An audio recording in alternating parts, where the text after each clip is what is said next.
ninka la yiraahdo madaxweyne maxamed cabdullaahi farmaajo fursad dahabiya ayuu haystaa, fursad aad qaali ah ayuu haystaa, fursad wuxuu haystaa uu taariikhda Soomaaliya baal dahaba ka geli karo.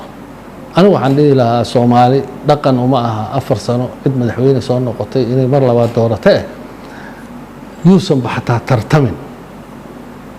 4 sano wixii ka dambeeya Soomaaliya nidaamkan wax ku doorta aniguna musharax ma ahi hay yiraahdo.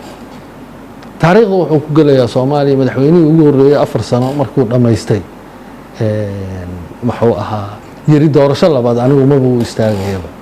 caalamka oo idin la kareedu kaga helaya Soomaali kareedu kaga helaya si lamid sida aadan Cabdullaahi Cismaan Allah u naxariistay loo weyneeyo oo loo xusuus si lamid ayaa isaga oo nool loo xusaya iyo waliba si kasii weyn aadan Allah u naxariistay waa tartamay markii labaad.